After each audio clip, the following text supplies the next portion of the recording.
Now, Betty, what are we going to do tonight?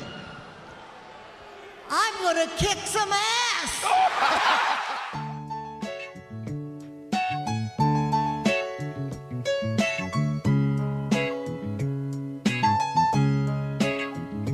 Welcome to Chicago, where the fire serve cold, but the Wolves and the Hawks never shiver in the snow. The Bulls keep it running, the Sox run the South, the Cubs run the North, but the Bears run the house. True Chicago sports fans got their ears to the street. Any team make a move and they never skip a beat. And in this house, this is where we be. Welcome to the show with E-Roc and Big-Z. Welcome to Chicago. Coming from the True Chicago Sports Fan Cave, this is the TCSF podcast with E-Roc and Big-Z. Happy New Year, bitches. Episode 120. Damn, I'm ready. Episode 125 is brought to you by 606 Media, True Chicago Sports Fans, and Grit Clothing Company. Don't forget to go to gritclothingco.com and get your official TCSF podcast t-shirts. Search for keyword True Chicago and use our promo code TrueFan15 for 15% off for your entire order. That is TrueFan15. Go and get your official TCSF shirts now. Right now. As always, I am Big Z, and I'm here with my boy E-Roc. What up, E? What's up, Z? What's up, ladies and gentlemen? Welcome to the show. If you're a first timer or a long timer, please remember to hit that subscribe button, that notify button, and go ahead and give us a review on your listening app of choice. You can find us on Facebook at True Chicago Fans. You can follow us on Twitter at True Chi Fans and on IG at True Chicago Sports Fans. And don't forget, you can support the show with a monthly subscription at anchor.fm/True Chicago Sports Fans. Go on over there and click on support, and you can subscribe for as low as 99 cents a month. Listen, no matter what Z says, it's not a backslash, it's a forward slash. I don't care how many times he sees that slash is going forward. Okay, it's the same script we use every single 125 episodes worth. So go over to anchor.fm/True Chicago Sports Fans and click on support to subscribe today. Listen, do you like the show? I do. Are you a fan? Oh, yeah. Then tell your friends and they will tell their friends, and we can all be friends, whether it is E-Roc and Big-Z, whether it's the guys from the No Water on the Weekend podcast or all the other guests that we have on the show. If you enjoy the content, share it with other like-minded sports fans, and let's get this party going. It is time for 2023 to get in full effect. It's the Jordan year, Z. What's up, brother? How was your New Year's? New Year's was nice and quiet, man. Just home with my mom and her boyfriend, and pretty much just kept it chill, man. Just I didn't want to leave. I thought it was more easy. It was easier just to be at home and just relax and be able to watch some TV and hang out with the family. But it was definitely a quiet one, except for the game of, is this fireworks or these gunshots? Especially in my neighborhood. If you know where I live, you know it is the wild, wild west right now where I live. You got to be careful. So we played that game for a couple hours. Like, oh, yeah, that sounded like gunshots. Yeah, let's go with that. Want to know what's messed up is that I used to live on Division and Home, and I remember, I think it was either Thanksgiving or Christmas, and we lived in a basement. I lived with my guy at the time. I was like 19. Yeah. And we lived in this shitty, just like roach-filled apartment. You can imagine the Division of Hamlin that they would be over there. And the girl I was dating at the time, we were on the phone with her. You heard just loud pops outside, and it was like, oh, what's that? And I said, probably someone got shot. I was bullshitting. And then you go outside and you see the blood and the candles, like literally inside the gate right by our front steps. And I'm like, it might be time to move. Oh, yeah. Definitely might be a time to move. Yeah, I'm fully aware of how that situation plays out. Oh, yeah. Yeah, so it was cool, man. And then, we're back on the hardwood over there, bowling at Tuesday Night Magic, and we came up with a great sweep, playing one of the better teams there. I think they were top two. So we are now in second place. We've been creeping up. We got a new bowler on our team, and we're getting that chemistry. And we were short last week. We were only bowling with three guys. So he had his average out there. So, when you bowl, when you don't bowl and you have to use your average up on there, it takes 10 pins away per game. So if his average was a 168, we're giving 158 for each one of those games. So they penalize you for not showing up. So it was great to show out. I think the guys carried me the first game. I really had one of my worst games of my entire life with a 102 or 108 or some bullshit like that. That'd be a high score for me, so I don't know what you're Yeah, I couldn't get it out of my head, and then after that, I was able to figure out for game 2 and 3, and bowling my new average of 150s, 160. So it feels good to be on top. We are the champions, so everybody's coming out with guns blazing for us. So we are, I think, like 2 more weeks of this quarter, and so you want to be at the top so that way you can solidify a spot in the playoffs at the end of the year. Also, the higher you are on the rankings, the more money you get at the end of the quarter. So, we need that little bit of change to keep bowling and keep drinking. Yeah, I mean, you got to make that you got to make that money so you can support your habits, right? I mean, isn't that the whole point of it? That's the whole point of this. Yeah, but look, what you're saying right now is that it's lonely at the top, and whatever you do, you always got to watch motherfuckers around you, right? That's how it is. Yeah. At the top, right? So if you're at the top, look, and I mean, if we're talking about comparisons, that's how we were when we won the softball championship. Everyone's gunning for us. Everyone, hey, who is that? Whoa, that. Okay, that's what it is. So you know what it is to be at the top, and once you're at the top, people are just coming to try to knock you down. So I mean, as long as you can stay up there as high as possible and prove to them why you belong there, I mean, you'll be good, man. Oh, thanks, brother. So lastly, but not, I mean, least last, whatever. We started. Yeah, that's what I'm trying to say. It's been a long day. Today was my first day back at work. So I have a little bit of anxiety going back to work, and I woke up at 4, couldn't go back to sleep. So got to work a little early, and got to see the kids come in. They were excited to be back. Kids they crave being at schools. As much as they may say they hate it, this is where they're able to be social, have fun with their friends, and have a good time while still learning. So it was pretty much a long day, setting expectations and boundaries all over again. Had some fun. We did circuit training, and then some other classes, the lower levels got to do some from open gym, and do some tumbling and play with the scooters. That makes their day. Scooters always makes everybody's day. Hell yeah! I mean, like, look. It sounds to me like the school that you work at now has a lot more resources than the schools that we went to back in the day. Oh, no way, sir. No way. I literally have 6 scooters for a class of 28. Okay. Let me tell you something.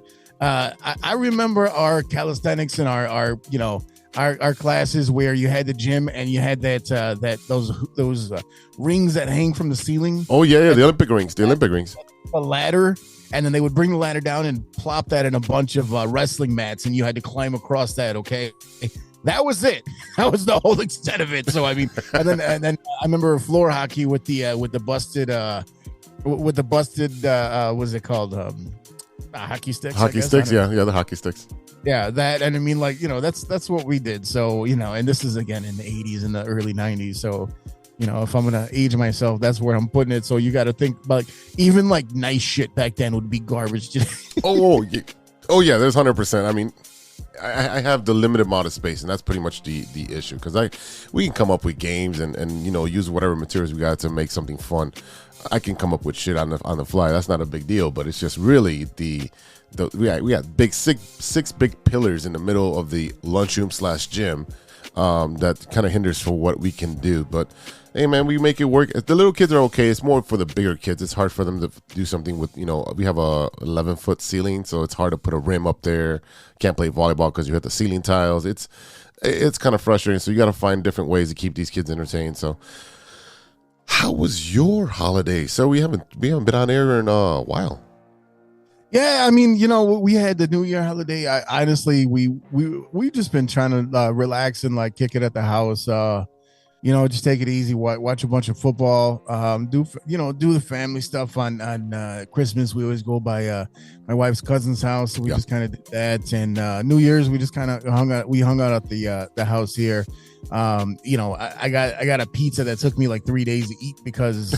It's funny because my older daughter, she would only eat cheese pizza up until recently. Mm-hmm. And I think when she went to a birthday party at a spot over here and she rediscovered pepperoni and sausage pizza, she's like, oh, so now when I make my home run in frozen pizza, she's like, yeah, I'm in. With the one that surprised me was last week when she just went back to school today, but last week she popped in a sausage and mushroom pizza in the oven. I was like, really? Who are you? First of all, that was for me. Because now here's the thing. I said, now I don't know about your family, but when I was coming up, like if there was specific food that like your mom or your dad wanted, like you didn't eat that, like that was for them, right? Yep. And the fucked up thing was that like for me, my mom would buy like Cocoa Krispies or like some delicious ass cereal, and it was just for her. It wasn't like she bought like 2 boxes, one for me. It was just for her. And I'm like, you're an asshole. Like, and then of course I would eat her fucking cereal, and she's like, "Why do you eat my food?" And I'm like, "Cause fuck you." Well, that's why. All right, welcome to On the Couch with E-Roc and Big-Z, where we discover our past traumas and try to deal with it one day at a time. Hey, that's every week, ain't it? That's every week. That's why we come out here in this bitch and bone. Usually the trauma's caused by our local sports teams here. There we go. But yeah, I mean, like it was pretty good. My eldest, she's been having these little spells where she'll like get dizzy and not quite faint, but she feels faint. So she had a little a checkup there, did some blood work just to make sure she's okay. And we actually took her yesterday to the ER because she was just standing there doing dishes, and she sat down and come check on her, and she's super pale. And I'm like, I've never seen, you know what I mean? I've never seen a little brown girl get like white lips before. That kind of freaked me out. So, we're just hoping that she's gonna be okay. She seems to be okay. I mean, she's gonna be a teenager next month, so her body's all just weird shit right now. So. I'm just trying to make sure that she's okay to continue her softball activities because those are firing up again soon, and we're going to be the travel team is still going, but the house league is coming back in full effect the next couple of weeks, so it's gonna be busy. And I got to make sure that she can go out there because she's gonna have to be one of the stars of the show this year. Yeah, she's definitely growing. Like every time I see her, I'm like, "What's up, Stretch?" Because she is getting taller and skinnier and just like 5'4" already. Yeah, she looks like a house plant that's just growing and growing, and she's just stretching. So hormones at that age are just out of control. So hopefully it's just nothing. When you started saying that, like she just started getting fainting spells, it reminded me of Sopranos when Tony would get these panic attacks and just black out. Yeah. And that's what it sounds like to me. But hopefully it's nothing, and she gets better. So yeah, Abby, hope you can feel better. Well, and I'm gonna tell you what, I appreciate that. And the funny thing is that the 2 times where she's felt faint is she's been doing dishes, so that's a hell of a trick. Oh boy, that's gonna be her thing. I can't. I'm gonna pass out if I do the dishes. So right, I'm like, okay. Well, good cop out. I'm gonna have to change your middle name from dishwasher to something else. Well, like I said, we've been watching a ton of football, and we're going to be talking all about this interesting Bears season. I think it kind of went the way we thought it would go, but did it go the way we wanted it to go? We got all that plus a very interesting matchup between the Detroit Lions and the Green Bay Packers, which I thoroughly enjoyed. Oh yeah. And also touch on one of our favorite coaches of all time and the namesake for my little kitty cat that we've had here for quite a long time. Lovie Smith did us favors, making sure that we all in Chicago know that he is still a true Bear at heart. We're going to get to all that, plus stirring the pot and what you looking at. But first, this is the Big Three with Big-Z.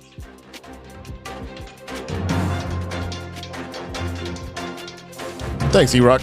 I'm Big-Z, and you're not. Now for today's stories.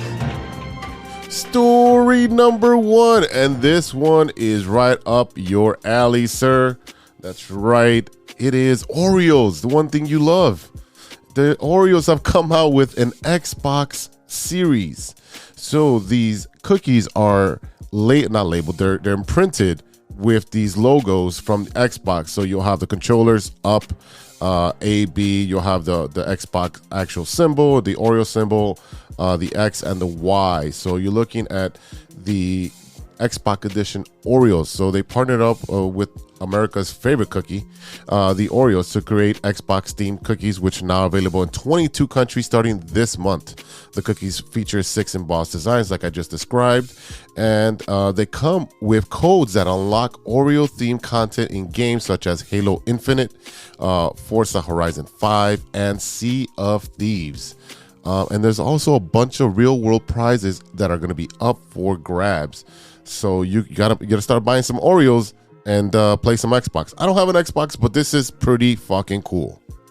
Yeah, I mean, look, what they're doing is you get the embossing of the cookie on there, and instead of having, like you said, instead of having the traditional Oreo design with the Oreo logo in the middle, you're getting like it's like A, B, up, down, left, right, Xbox, all this other stuff. So I mean, essentially, it's cheat codes imprinted on the embossment of the Oreo cookies. You know what this kind of reminds me of is when we're watching Snack versus Chef, where they had to recreate snacks, and one of the things they did have to recreate was Oreos. One thing I didn't know about Oreos is that they're vegan, so there are no eggs in the cookies. There's no butter in the cookies.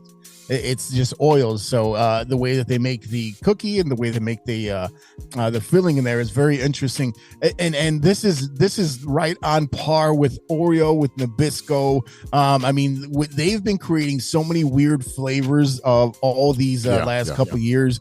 I mean, you know, I'm looking at a list right here, and you know, everyone knows the traditional Oreo. You had the regular Oreos. You got the one with the chocolate in the middle. You got the double stuff. They even came with the thins for us fat guys who just feel like we're like, yeah, I'm only eating 10 Oreos. Yeah, you're eating the same amount. But here's some of the weird flavors that I looked up here, and I think maybe we'll save some of these for our later segment. But I want to put this in the back of your head so we can think about this the rest of the show. A couple of weird Oreo flavors. Number one, Swedish fish flavor. Okay. You got fireworks, which had some pop rocks inside the cream. Wasabi. I'm sure this was only in China in the summer of 2018. Hot chicken wing Oreos, and also in China, fruit punch candy corn. Now, first of all, nope. That's a crime against humanity. You got Peeps flavors, which is the worst candy ever to come out in, especially when you're trying to enjoy moving away from winter and going into nicer weather, and they throw some fucking Peeps at you just to ruin your day. Watermelon flavor, kettle corn, and pina colada. So we're going to talk about this a little bit later. It's a little bit in depth, but I just kind of want to throw that out there for those of you thinking about all the weird Oreo flavors. I mean, there's been some other ones. I think there's been like an apple pie one. There's been a couple of other ones. Red velvet I saw. So they're doing their thing, and cola, root beer float. Oh God. Yeah, it's a lot. Oh my God. Anyways, I can't wait to talk about that in that later segment. But story number 2, and sticking with our theme today of the bears, a Connecticut family discovers black bear hibernating under the deck, and they said he's been super chill. I mean, duh. I gotta be a black bear. A Connecticut family who discovered a black bear hibernating under the deck has welcomed the animal to stay as long as the bear remains respectful to others. What is he gonna do? Pay rent? What the fuck does this mean?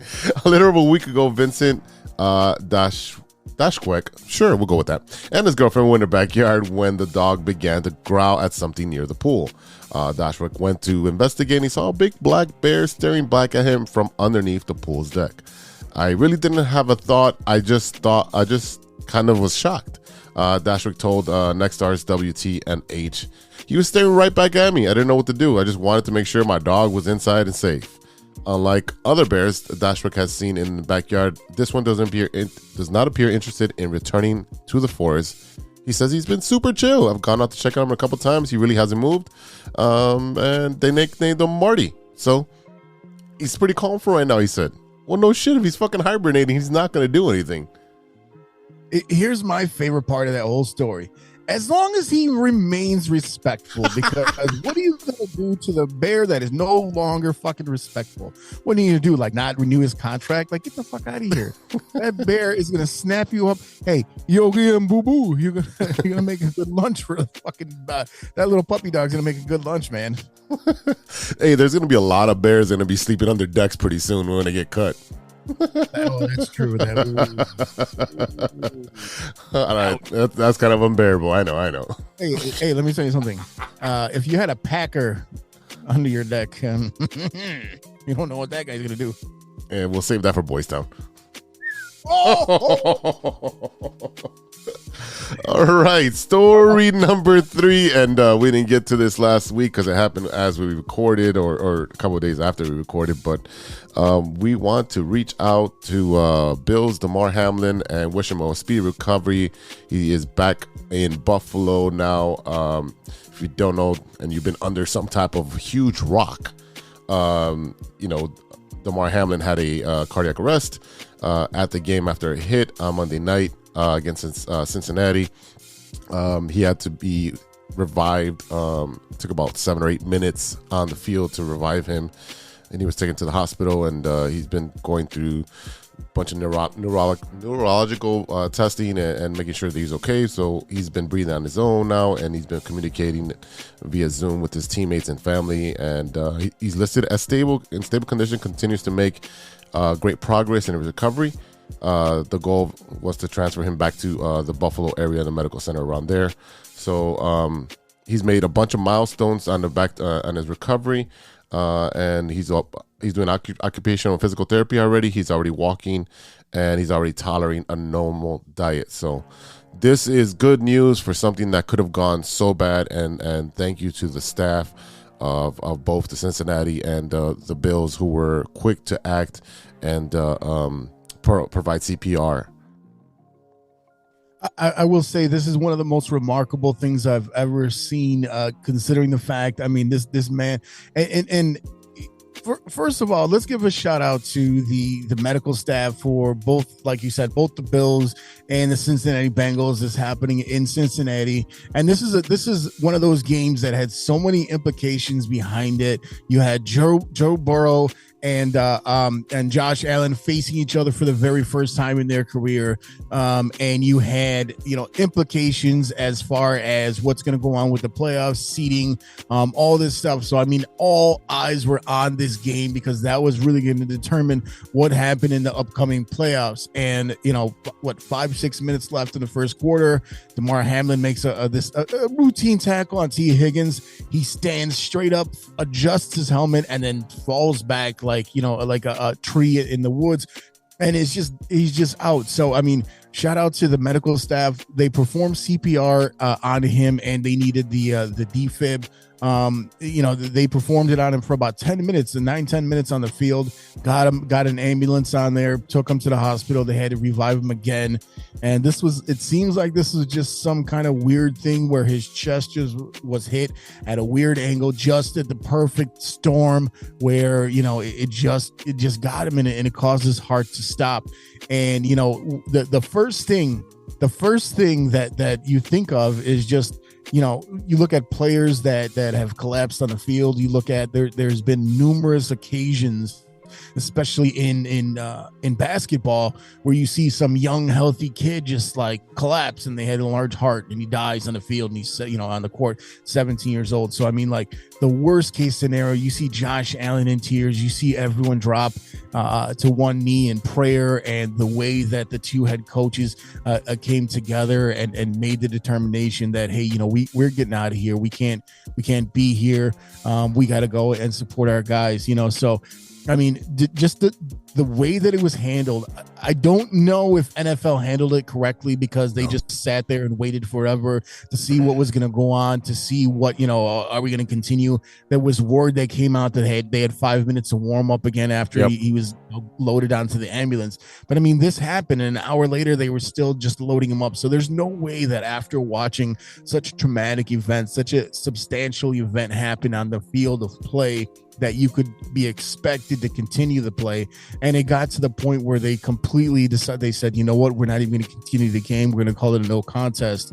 And just to see the remarkable recovery, the way that he came out of it, he was able to communicate via writing the first thing. And the first thing he says is, did we win? And the doctor says, you know what, Damar, actually you did. You won at the game of life. So, you know, really, really incredible story. The fact that he is seems to be having a full recovery, you know, neurologically, physically. He was actually released from the hospital. This is Monday. He was released from the hospital and sent back to Buffalo today. So, you know, considering all of the things that could have gone wrong, you know, this could have been such a black eye on the NFL and the sport of football as a whole. But I mean, you know, I think watching the way that all of NFL came together, regardless of who is in your division, who your rival is, any of that stuff, you know, it was remarkable to see the outpouring of support, of love, the fact that his charity that was designed and built to you know, for I think it was kids toys. Yeah, he was asking for $2,500. He's surpassed, I think, 8 million as of today. Yeah, that's a show of humanity and how much that people actually do watch football and actually do see these people as human beings. I think the NFL, like you said, gave the teams 5 minutes, and then they're like, you know what, the players stayed in the locker room and pretty much agreed, like, we're not going out there right now. We're praying for our brother who literally died on the field and had to be revived. That is a very, very traumatizing event to see, and you saw it on every player's face. Guys are doing prayer circles, and guys were in tears, and they were not going to come out. And I'm going to tell you right now, the players union for the NFL is very strong. And they said, we don't care about the game. We don't care about Vegas. We don't care about the NFL. We care about our fallen brother right now. And all we can do is pray and do what we can for him. Pretty cool story. Like you said, that his charity was only asking for that small amount, and they've got over 8 million. Excuse me. And this, you know, this wrestler, Jericho. You know, yep, Jericho.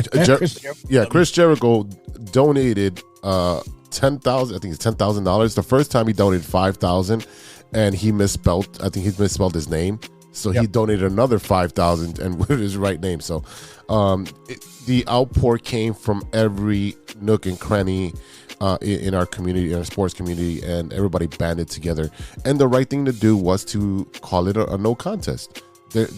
At the end of the day, this is entertainment, and at that point, it was not going to be entertainment for you, for me. You would be wondering about this entire time, and it's beautiful to see, like, you know what? We're going to stop. We're going to look at this as a human being who we almost lost, and, you know, he's over there fighting for his life, and you know what? Football is now secondary. Absolutely, and you're absolutely correct about that. And I'm just thinking about, like, you know, usually when you see an injury on the field, it's a group, and where you see that many people like in shock and in tears and praying. I mean, it's some gruesome injury. I mean, I remember when Alex Smith went down. Oh yeah. I remember when Teddy Bridgewater's knee, and I mean, and these are both of those players almost died from loss of blood or blood clots or whatever it was. Teddy Bridgewater was another case, like I said. I remember, I don't remember the play, but I know Joe Theismann went through something like that where his whole leg like snapped. I remember Paul George's leg going, yeah. MMA fight, you know what I mean? So like you see these things, but it's usually like a physical injury. Mm-hmm. You don't see where, you know, someone's heart stops, right? That's not a thing, you know? And I think the symbolism of all of this was that it was his heart, and what you saw was the heart and soul and the outpouring of love from the entire sports community. Whether it was, you know, I'll tell you the one guy that I want to give a shout out to that I don't know that people recognize in this scenario is Ryan Clark, who was on the call and was doing the post game with Scott Van Pelt on ESPN afterwards. You know, he had a very traumatic incident where he had something not like this, but something where he was, he had to go to the hospital. I think he had a really bad concussion, if I'm not mistaken.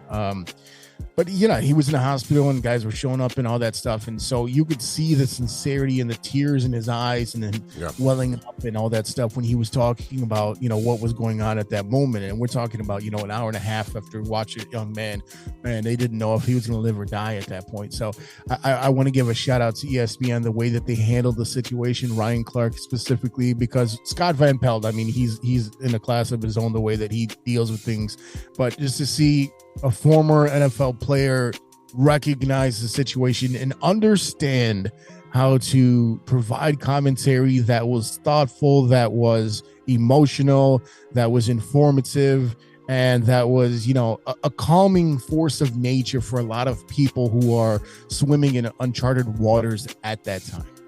Yeah, he did a phenomenal job. He was on the panel during the game when it happened, and they were asking him questions, and he was literally searching for a way to be able to talk. And they're like, "What's wrong?" And he's like,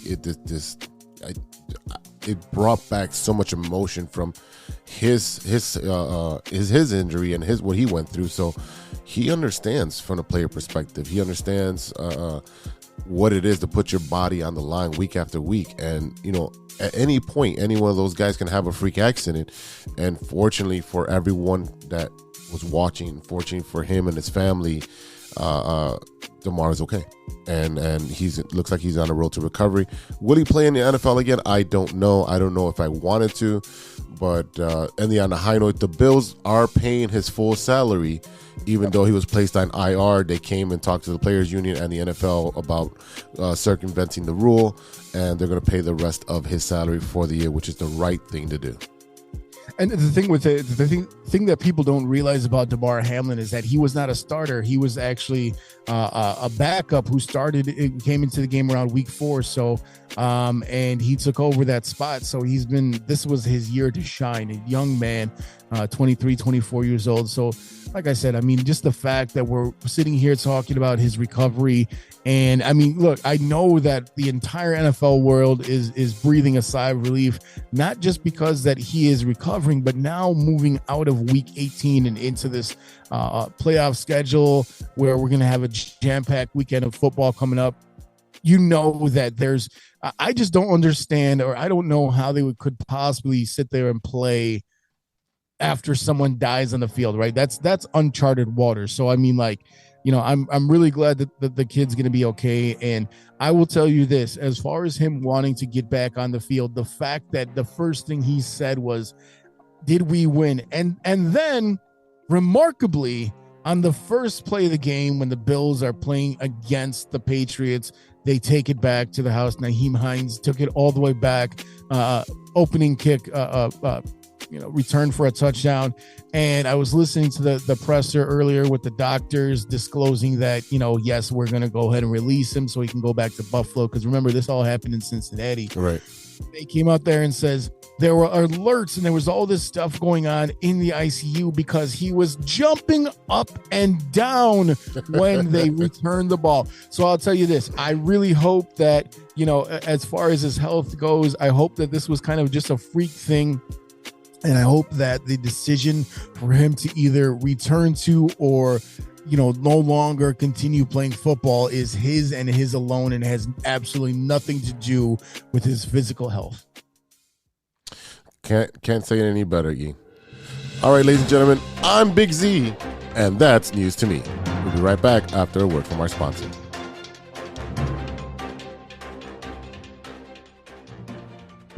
Hey, true Chicago sports fans, show off your Chicago pride with some fresh clothes from Grit Clothing Company. At Grit Clothing, they create that simple yet classic style that represents that Chicago Southside lifestyle. From t-shirts to hoodies, hats to glassware, they've got you covered. Grit has everything you need to represent your Chicago pride, so do it right now. Check out gritclothingco.com and use the promo code TrueFan15. TrueFan15. for 15% off your entire order. Let me say it again. That's gritclothingco.com and use the promo code TrueFan15 for 15% off of your entire order. Hey guys, it's Steven. And this is Sean, and you are listening to True Chicago Sports Fans. Don't forget to listen to No War on the Weekend. New episodes on Monday. You can find us anywhere you listen to podcasts. Yeah, so we're going to go do a couple of shots, so let's kick it back over to Big Z and E-Roc.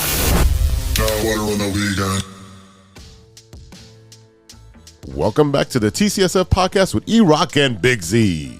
Yes, sir. All right, it's time to talk about our beloved Bears in 3 and out.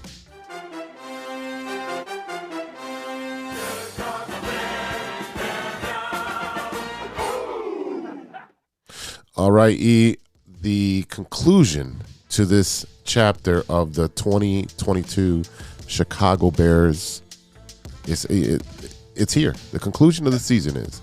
And I'm pretty sure if you go and roll the tape back, all the way back to the beginning of the season where we talked about expectations, and we both agreed that the wins and losses really didn't matter.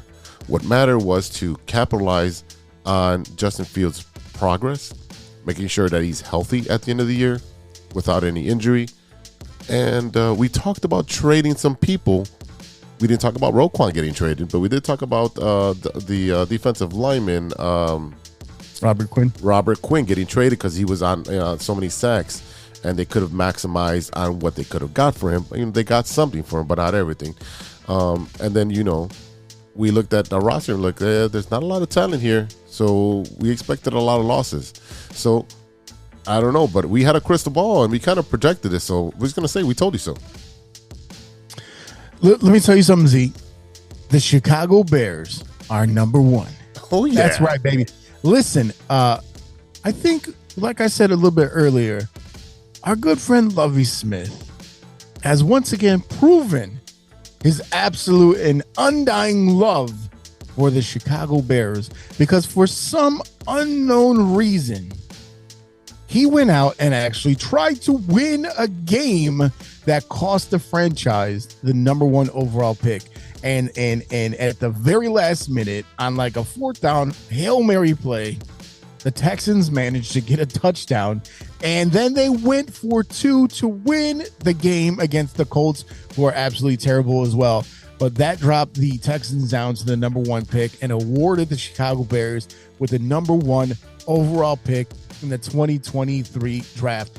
And yes, we talked about the progression of Justin Fields being the most important thing that can happen for this season. Records didn't matter, right? We knew that it wasn't going to be a good record. We knew that they really had no chance of making the playoffs, of winning the division. So that was a moot point. We looked at what happened this season, and it was so exciting to kick it off, right? Because we saw that crazy-ass 49ers game with all the rain and Justin Fields sliding down sliding down the field after the end of the game, flying down in their first win of the season, and they will only get two more for that whole. They finished the season on a 10-game losing streak. Okay, I feel like it couldn't have worked out any better for the Bears. You know what? I didn't even know it was a 10-game losing streak.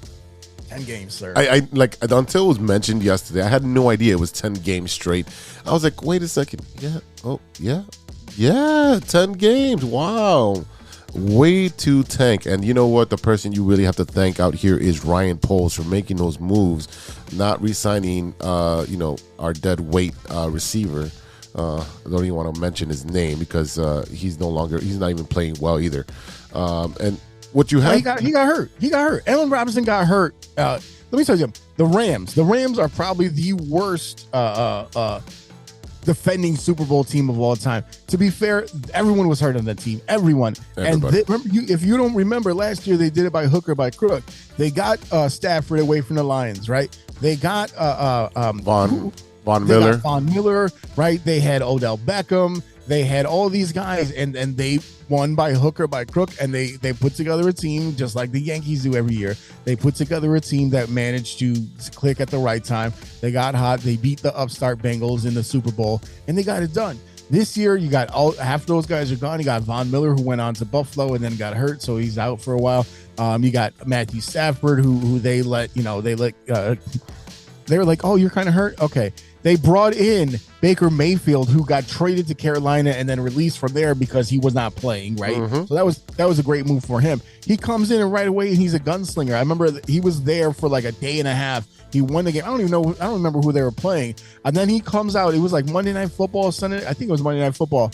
He comes down and he's sitting there and he's like, all right, I don't even know where the bathroom is in this place. I just got here. Now, the funny thing about that to me is that he had all those commercials when he was with the Browns where like the stadium was his house and he's like, all that shit. So, I mean, absolutely crazy to see what happened with that team. When you look at these Chicago Bears, I want you to think about the fact that they were 2-1. They were 2-1 at one point. First game of the season, they come out, they beat up on Trey Lance and the Niners. The Niners in a completely weird spot in their time because they couldn't figure out if they're going to get rid of Jimmy Garoppolo. Right. They wanted to start Trey Lance. They couldn't trade Garoppolo, so they go with Lance. He loses against the Bears, and he wanted to be a tough guy going against Justin Fields. We didn't know what Justin Fields was capable as far as NFL at that point. They go out there, they win the game. Trey Lance breaks his leg, and he's out for the rest of the season. Jimmy G comes back, and they go on this crazy-ass streak, and now they're in the playoffs.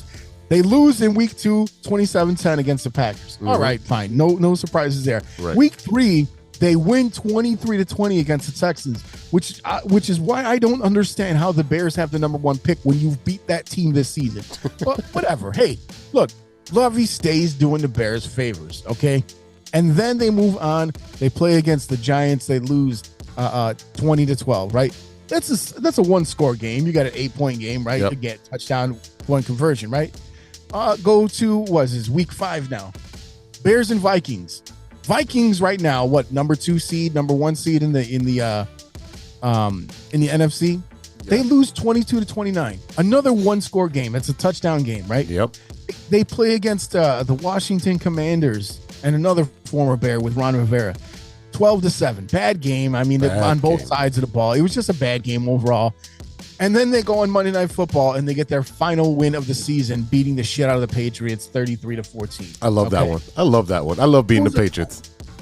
Beating the Patriots is so satisfying because Belichick looks so smug. Mac Jones looks so fucking smug. I want to smack him in the face. Coco Tasso right here. Coco Tasso.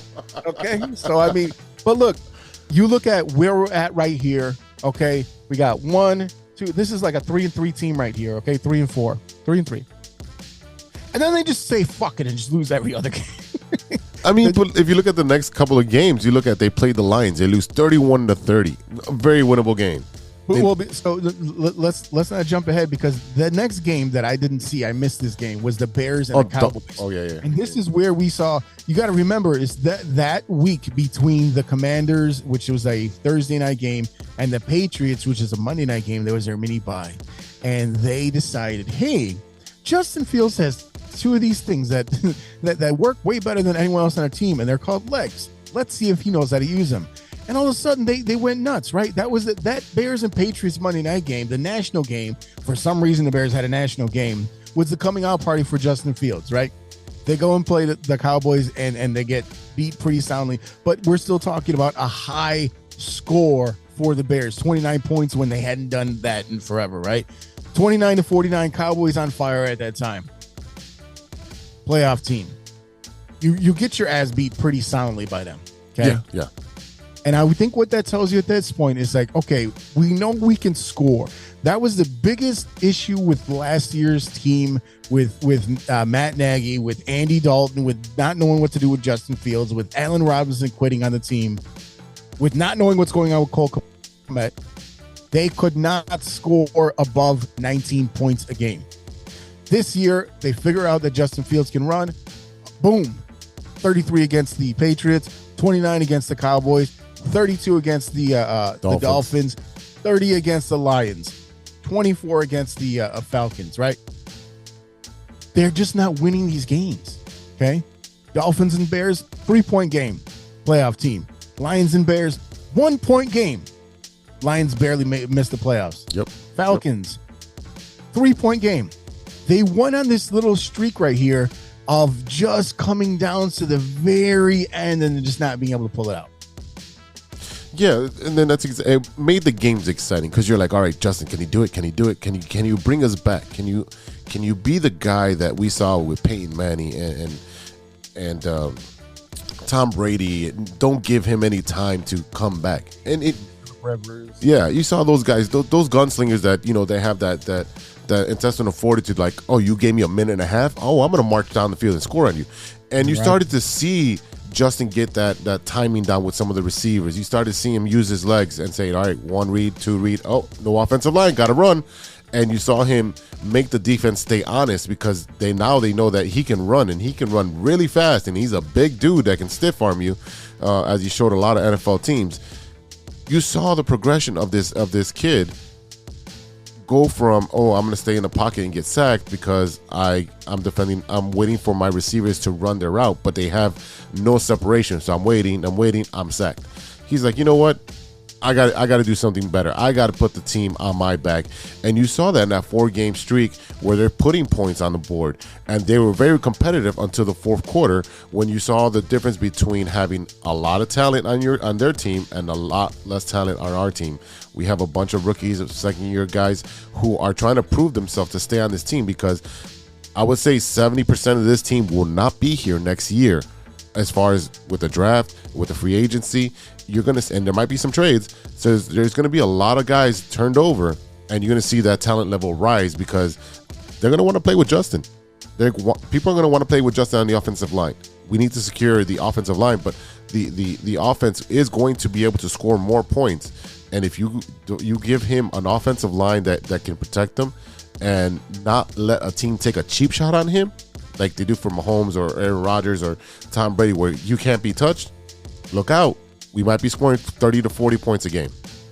The thing is, too, is that you got to remember is that there was a lot of injuries on this team, a lot of guys on this team, especially on the offensive side of the ball, that really were still building chemistry with Justin Fields. You had Byron Pringle that you brought over from Kansas City. He was still getting acclimated. He had a couple of injuries. You traded for N'Keal Harry over from the Patriots. He was a very big, tall receiver. We saw him have a pretty phenomenal catch, but he couldn't stay healthy. He didn't have all that chemistry with Justin Fields. Darnell Mooney went out, had some spectacular catches. I mean, he had at least 2 really, really cool athletic catches in the end zone for touchdowns. But he got injured towards the end of the season. So, I mean, like, you look at the receiver, EQ St. Brown, nothing like his brother. I mean, for whatever reason, he just has a issue with catching the ball, even though the fact that the Bears gave him an extension for next season, a lot of people were upset about that. And I'm like, hey, this is just a depth move. You're making sure you already know our system. You're here, you're young. One player, though, that really had a coming out party this year was Cole Kmet. Cole Kmet, I think he had about nearly 600 yards. He had about 7 touchdowns. I mean, he had something like 50 catches. This is Cole Kmet to me is like I've talked about before, Pat Will for the Bulls, right? If this guy can become a stud, become a superstar, I mean, a lot of things can rely on it because, like we said before, a tight end is always going to be a safety valve. You look at the way that the relationship with Tom Brady had with Gronk. You look at, a lot of these. Look at Travis Kelce and Pat Mahomes. The biggest thing that we need to see with Justin Fields this upcoming season is who they surround him with, what kind of talent they surround him with. They traded for what's his kid's name from the Steelers now? I can't remember his name. Chase. They traded for Chase Claypool, who I liked in college. I went, of course, Notre Dame, EQ, Cole Kmet, all these guys from Notre Dame. But I mean, like, a lot of people still, trash talking Chase Claypool because he came out towards the end of the season. He goes, I don't like this feeling of losing. I think other guys should feel the way I do. And Cap was on the radio just blasting him. He's like, you've been here for 9 seconds. Shut the fuck up. You brought him over to be a part of your team. What is wrong with him being a leader? They're saying, well, he hasn't done anything. He has had an injury for like four weeks. You need consistency. So now you go into next season, you got EQ. I don't know what Pringle's a 1-year deal. Yeah. You got Kmet. Montgomery's going to be free agent. You got Khalil Herbert, who's going to be coming back.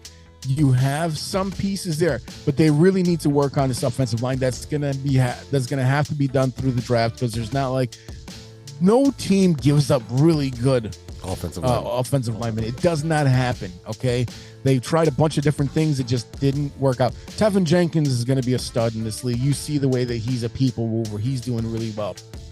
So they do have some pieces here. But just to finish off the season real quick, going into late November, they went over and played against the Jets in New York against Mike White, the most generic dude of all time. I think they got their ass beat 31-10. Again, played the Packers. They actually had a very competitive game against the Packers. In the end, if I'm not mistaken, it was a pick six that really kind of topped off that nice ice cream sundae. That was a little cherry on top, losing 28-19 in Soldier Field. They played really well against the Eagles, losing a 5-point game there. Again, another down to the wire game, 25-20 against the best team in the NFC. And that's with Jalen Hurts. That was a big matchup, watching to see what's going to happen with Hurts, what's going to happen between him and Justin Fields in their first real matchup. And the thing is that, AJ Brown comes over to the Philadelphia Eagles over from the Titans. And you see all the world of difference it makes. I talked about it before. Josh Allen gets Stephon Diggs. All of a sudden, he's a superstar. You look at Tyreek Hill and all the cavalcade of wide receivers and pass catchers that Kansas City has to give to Mahomes, right? You look at all the weapons that Justin Herbert has over in San Diego.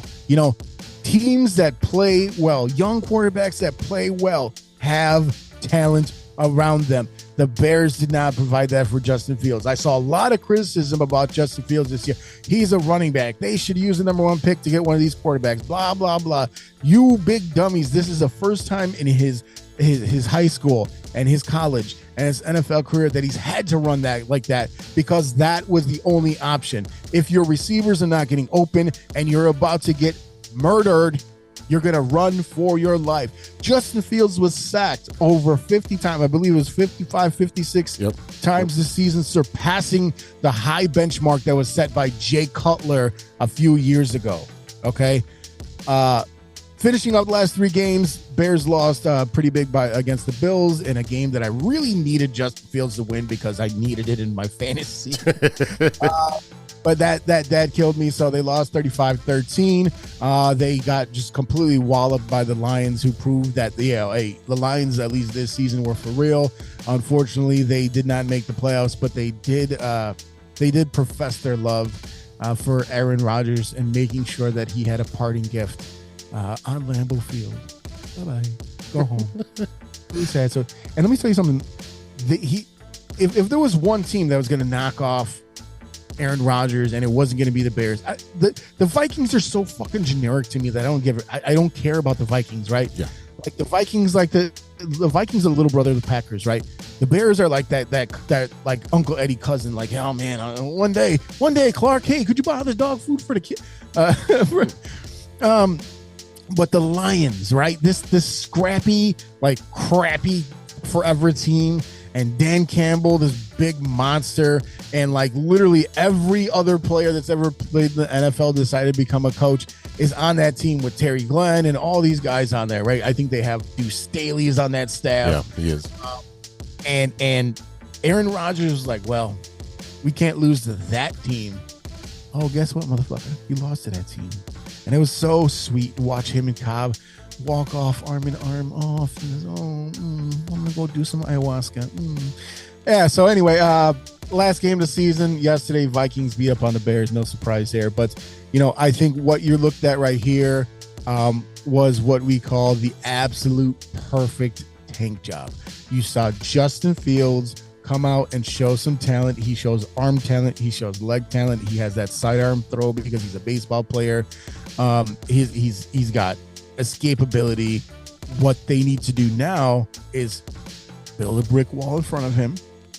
Let him find a hole in that wall if he needs to, but give him some support. Give him someone to throw the ball to. That's it, point blank. That's what you need. Yeah, that's definitely what you need. So you look at the Bears to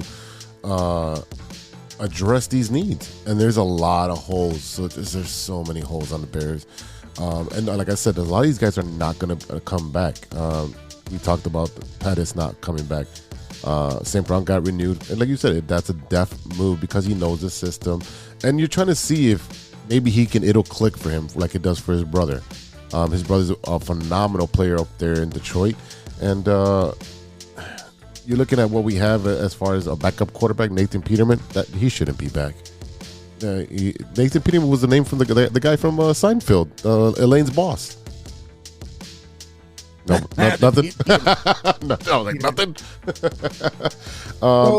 There's a lot of people that won't be back. I mean, we have 30. There's going to be 30 players, about 30 players in this team that are no longer going to be on the Chicago Bears going into the next season. I want to remind you, the Bears have the most cap space in the NFL going into the offseason, and they have the number 1 overall pick.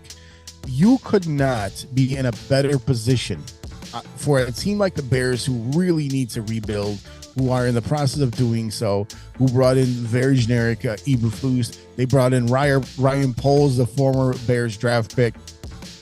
They are in a great position. If Ryan Poles cannot find a way to make this team successful with the amount of resources that you have in front of you, I don't think there's ever been a time where the same team that had the number 1 overall pick had this most cap space. I don't think that's ever been the case. This is the first time the Bears have had the number 1 overall pick since the 40s, the 1940s, because we're close to the 2040s and the 1940s at this point. But you have every tool in your toolbox to get this done. Yeah, and it's easy to tear something down. It's easy to trade away players or not re-sign players. That's the easy job when it comes to being a GM. You can give away stuff. You can not sign people. That's fine. That's the easy stuff. Now you have all this money for next year. Now you have an abundance of draft picks, and there's going to be more because it looks like they'll be trading down. They have the opportunity to make this a parental playoff contender for the next 10 years, the way they draft and buy and assign some players. This is where we want it to be, as we have a new young quarterback that's going to be the face of the franchise. We're going to secure the new land on the stadium by the end of the year. We should have a new stadium with Justin Fields as he's going into his prime.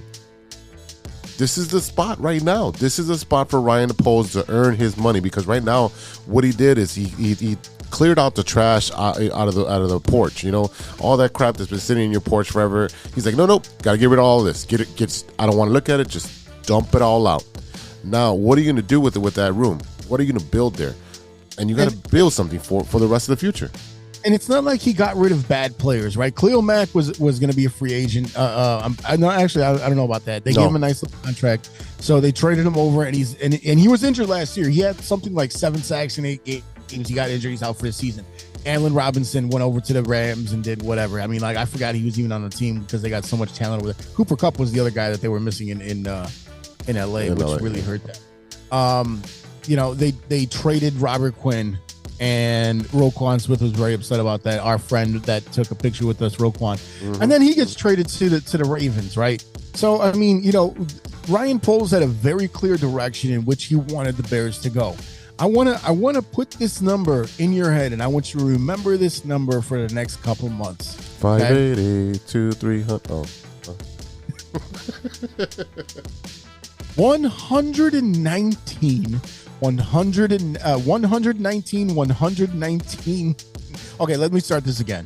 119,119,166 in cap space. The Bears nearly have $120 million in cap space. The number 2 team, the Atlanta Falcons, $68 million.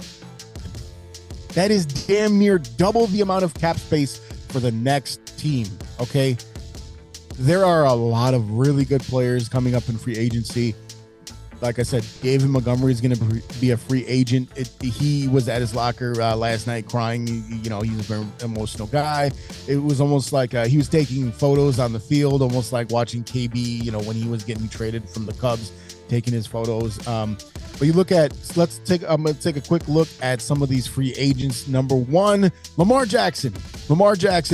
I can't believe that the Ravens have not given this man a contract. This guy has been disrespected his entire career, and if he doesn't get re-signed by the Ravens, they're fools, they're idiots. He's been out with the injury for the past 4 weeks, and I promise you, a lot of that is just the fact that he's like, I am not going to play, and I'm not going to injure myself further if you guys have not paid me yet, and that's the case. Mm-hmm. Number two, Saquon Barkley, another free agent. I mean, it is crazy. The running backs are always risky on a second contract, but this is a game-changing guy, and he is the best free agent running back that you've seen in forever. Number three, the aforementioned Roquan Smith, right?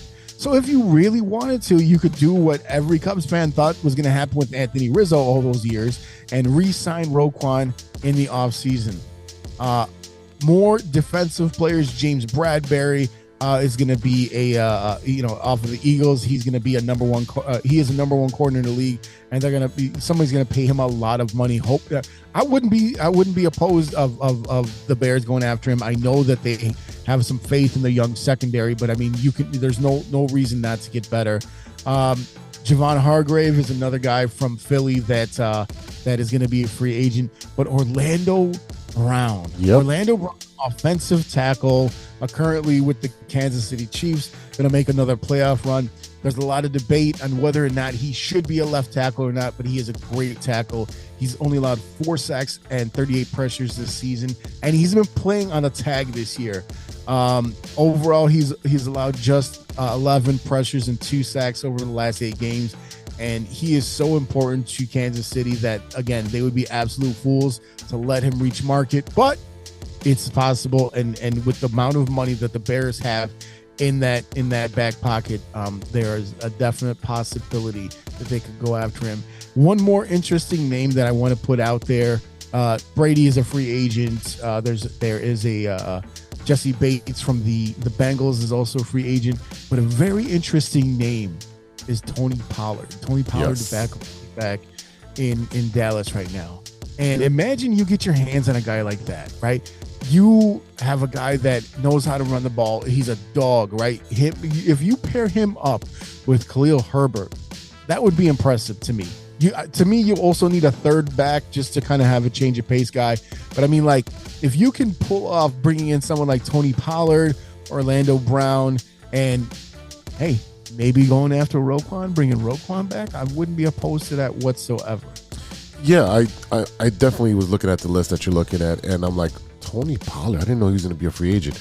And then Saquon as well. Like, you can't go wrong with either one of those two running backs out there to help Justin Fields with the offense. They can both catch the ball. They're dogs, like you said. They're going to power through. And, I think Tony Pollard's a little bit more elusive, and I think a little younger. But you can't go wrong with either one of those two. And if you can't get one of those two, then you go back and circle back to Montgomery. Montgomery knows your system. There's another running back here. There's another running back. Jacobs? From a Bears pick when they traded for Mack, and that's Josh Jacobs.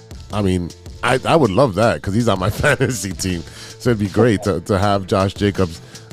He's rushing for over 1,000 yards. He has 3 of them, 3 in 4 seasons. So he's another dog. I mean, there's going to be some talent out there that you can sign to better your team. And free agent does come first. Free agency comes first rather than the draft. So you're looking to fill some holes.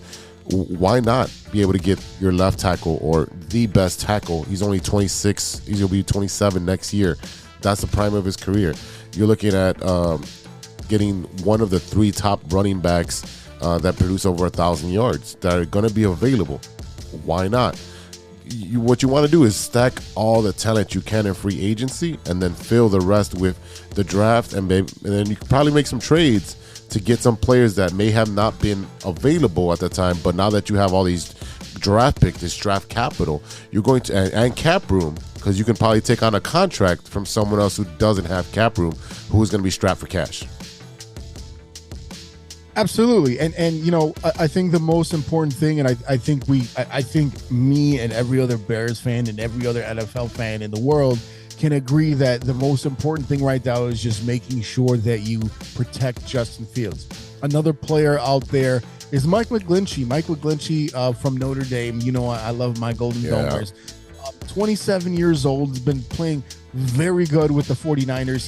He doesn't really get the love that a guy like Trent Williams, formerly of the Washington football franchise, gets. But I mean, McGlinchey is a name that, like I said, 27 years old. He's only been in the league 5 years. He has proven to be very valuable for a guy like Garoppolo, who really kind of needed to tread water. He wasn't a great quarterback, but he needed to be protected so he could find the players that they have out there. And to me, you build from the inside out, right? Like that's the way that you should be building this team. Work on, look at who you got right now.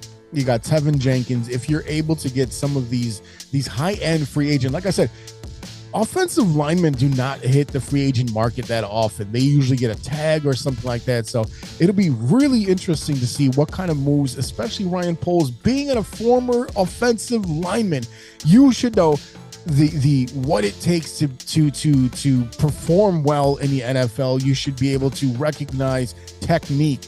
When you talk about the biggest problem that the Bears had this season was that they could push. Their running was fantastic when it needed to be, right? So their run protection was great, but they could not protect against the pass, and that's a whole different technique. It's one thing to go forward, it's another thing to go back and try not to get ran over by a Mack truck, a Khalil Mack truck, if you will. But I mean, there is a lot of guys out there that you could go after that are, legitimate NFL players, top 10 players at their position. And, to me, if you're going to go after veteran players, if you're going to look for free agents, you look for these linemen that are just sitting out there waiting for you to give them a buttload of money. And then you build, when you're talking about your offensive positional players, your skill positions, a running back it's so risky to sign a running back, right? Because at this day and age, they're kind of a dime a dozen. There's a lot of guys out there.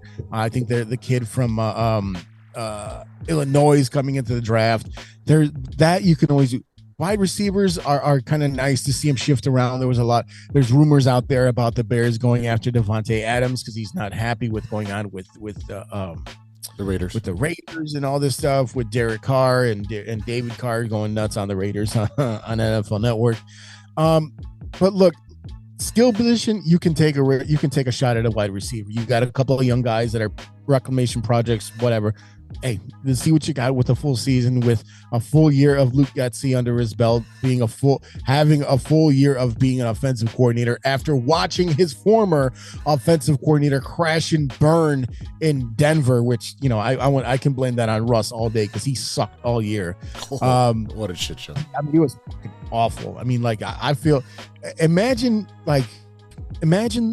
that the Bears almost traded for Russell Wilson this season. Yeah, a lot of stuff. There was a bunch of 3 number 1 picks for him and a couple of 2s and some players. It was a ridiculous amount of capital that would have really set you back. And I am so thankful that the Bears didn't pull the trigger on that. And you see the result is that he would have been killed on this offensive line. He would literally be in like a piece of china plate, just in 1,000 pieces on the floor, because there's no way he would be productive in this offense with this lack of talent. And it shows right there in Denver, who has a little bit more talent than we do, and they definitely cannot move forward, and that whole organization is a shit show right now. And Denver has good pass catchers on that team. They do. They have very good pass catchers, and you got Jerry Jeudy, Tim Patrick, but he was injured. There's guys out there on that team that look. Let me see. a couple of guys that I wouldn't mind taking a look at. Juju from he got that 1 year contract in Kansas City again. Along who else was it? Valdez Scantling. They got all the hyphenated guys on their wide receiving core this year. But yeah, I mean there are guys out there. Yeah, DJ Shark. Baby Shark. I mean, I would love it. Yeah, there are players out there. Nicole Hardman. Look, build your line, build your interior offensive line, work your way out, and then fill in the holes. Right. This is the way that you build a franchise in the NFL. Take advantage of the fact that Justin Fields somehow fell into your lap when you had Mac Jones go before him, when you had Trey Lance go before him. I think when you had Zach Wilson go before him. Justin Fields fell in your lap. You had to move up to 11. Ryan Pace gave us a nice little parting gift. You know, say whatever you want about Ryan Pace, about his hits or misses or whatever. He had a clear vision of what he wanted to do. It just did not. They weren't able to execute all the way, right? And the drafting of Trubisky is hung over his head very, very staunchly over his time in the NFL and after he left the Bears and went down to Atlanta. But there are so many options. There are so many different directions that you could go here. And look, Poles, it is it's your pooch to screw, right? What are you gonna do? You're not gonna hit on every pick. So what do you do, Z, as the GM of the Chicago Bears? You got the job. Congratulations. Yay. What are you doing with that number 1 overall pick in the NFL draft? You are waiting to the day before, maybe the morning of the draft, and see what the highest bid for it. You're going to ask for a king's ransom because you can take a pretty good player there. Obviously, we're not going with a quarterback, but what you're going to do is you ask for a king's ransom. You're going to get a future picks going forward, and you're also going to add trade down in the first round that you can also flip again. And you may go even lower into the first round or even to the second round and just stack as many picks. Because at the end of the day, it's unless you're picking in the first, I don't know, eight slots, there's really a 50% chance these guys are going to pan out. So if you got 15 picks, 18 picks that you can amount and you hit on 9, that's 9 good players going forward on rookie contracts. And they're going to be affordable and they'll be great talent. So you're gonna see the Bears trade down a couple of times in this draft. It's interesting because we look at who is. That's what. See, I just figured it out. I'm such a smart guy, ladies and gentlemen. If you didn't know the vast depth of my intelligence, because I actually looked up the NFL draft order and the reason why the Chicago Bears have the number 1 pick. Texans have a tie. The Texans is that fucking tie, yep. Which I completely forgot about. And what kind of sucker ties against the Houston Texans? Thank you, Lovie. I love you so much. You're so great. You're my favorite. But yeah, so number 1, Chicago Bears, and number 2, Houston Texans. You big fucking dopes. They obviously need a quarterback. I mean, Davis Mills is just a trash heap. And the number 1, if you look at the big board, for the first 4, Bryce Young, Alabama, Will Levis, Kentucky, CJ Stroud, Ohio State. And if the Bears, let's say they swap with the Texans so they can get one of these quarterbacks, you're gonna give up a ton. And you can go after the edge rusher, Will Anderson from Alabama. A lot of people don't necessarily like him because they looked at him in the bowl game that he played and he was loafing. But I mean, like, you know you're going to go really high in the NFL draft. Are you really going to be trying that hard? Yeah, it's going to be a great draft and a great free agency to look out for the Bears. And it's going to be super exciting to see what happens in the future. So looking at some of these mock drafts, I mean, this is fresh off the presses right here because no one thought that the Bears were going to get the number 1 pick. So this is from Pro Football Focus. Their number 1 overall pick from the Indianapolis Colts. Guess what? The Bears trade. Indianapolis Colts take Bryce Young at Alabama. This says the Bears are sitting on a golden ticket with quarterback talent like Young in the class. The number 1 overall pick is going to be in high demand. The Colts make too much sense to be the team willing to offer a sweetheart deal to the Bears because A, it would still allow the Bears to be in striking distance for one of the 2 blue chip defensive line prospects in the class, and B, the Colts are desperate for a franchise quarterback after years of one-season rentals at the position. Okay, so this one has the Bears shooting up right away the Colts shooting up right away to make that trade with the Bears to get Bryce Young at number 1. And that's kind of like what I said. One of these teams is going to be desperate for a quarterback and trade up to number 1 for one of these quarterbacks. At number 2, the aforementioned Houston Texans are going to take Will Levis, according to Pro Football Focus. Number 3, Cardinals are going to look at Will Anderson, who we talked about a little while ago from Alabama. And at number 4, the Bears take Jalen Carter, currently playing and whooping on the TCU Horny Frogs. Will Anderson out of Alabama. Jalen Carter out of Georgia. This has turned into an absolute dream scenario for the Bears. Head coach Matt Eberflus gets the best defensive tackle prospect of the Pro Football Focus college era since 2015. Carter is the 3 technique they've been looking for, one who earned 91.0 run defense grade and a 90 pass rushing grade in 2022. So right away, we see the Bears in this mock draft going after a defensive player, like I said, looking at Jalen Carter, looking at Will Anderson, staying in the top 5 and managing to move down, but not far enough that they're going to be out of contention for one of these rushers. I wonder what would be the package that the Bears would get for, what is it? Was it that they're moving 4 spots? Yeah. So, I mean, what are you getting for that? You're getting at least, you're moving down in the draft and you're getting what? 3 number 2s? Or what are you getting for that? What's the value on that? Because you're giving them a chance at a franchise quarterback.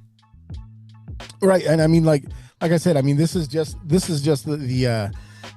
is a way too early mock draft, right? We don't know what's going to go on. We got a couple, but I mean, like, just looking at what's going on here, I'm trying to see if they actually have anything showing what the compensation would be, and they really don't. They're just saying, this would move here, this would move there. So it'd be interesting because I really don't know. Let's look at the Colts draft picks real quick. Colts draft picks. Hey, look at that. Google knows what I want. So they have the number 4 overall in second round. They have number 35. Third round, they got a trade from Washington. 4th round, 5th round, 6th round, and 7th round. They got a 6th round pick conditional from Buffalo. They got a 7th round pick from Tampa. So it'll be interesting to see what kind of compensation, if we're talking about a number 1 next year. It really depends on how badly they want Bryce Young in a Colts uniform, especially with whatever kind of craziness went on with them this season. Picking up Jeff Saturday after releasing Frank Reich, who was actually doing very well for them, in my opinion. Mm-hmm. Just because, Jim Irsay is a nut job, so he's just going to do whatever he does. Jeff Saturday is the only head coach in the history of NFL to start to coach a coach an NFL game in which he shared a name with the day of the week. I guess I don't know. I said, was it Jeff Saturday, who's been there since Sunday? That's as far as that so joke. Look, I mean, I think this is going to be a very interesting next 6 months for the Chicago Bears, especially considering that we're looking at all of this free agency money, all of this cap space, all of the picks in the world, right? Yes, they traded that 2nd round pick, so I will tell you that there has to be a 2nd round pick in this year's draft that's included in any trade where they allow someone to come up and take that number 1 spot.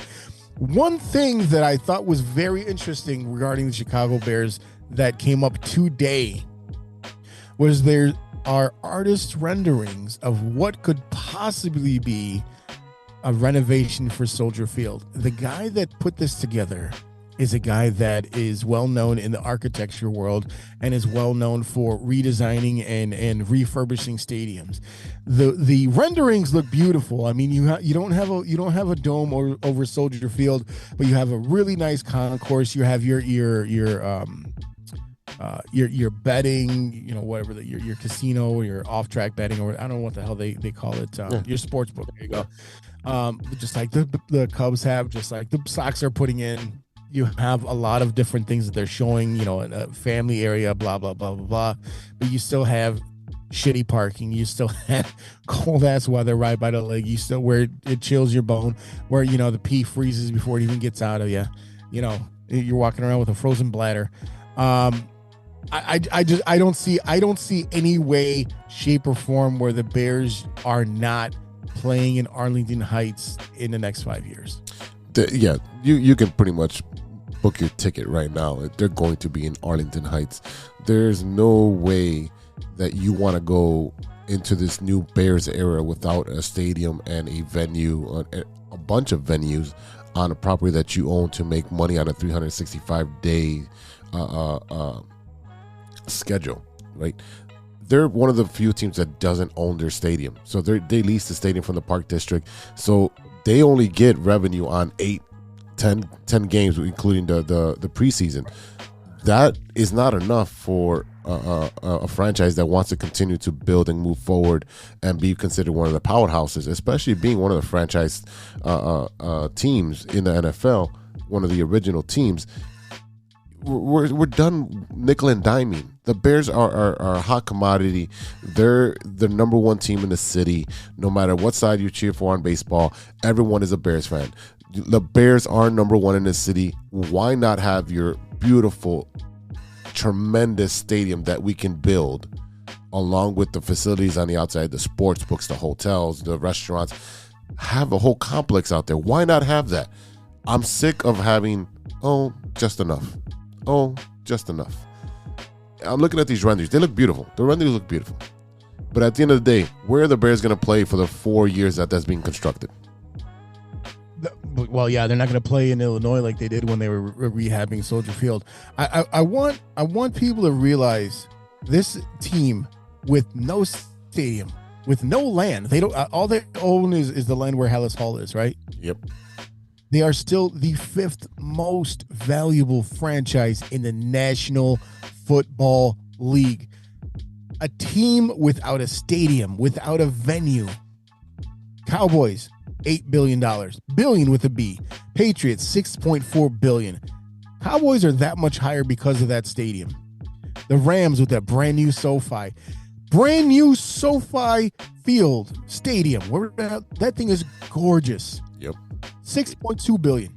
The New York Giants, $6 billion. The Chicago Bears, a team with no stadium, is worth $5.8 billion with a B. Okay.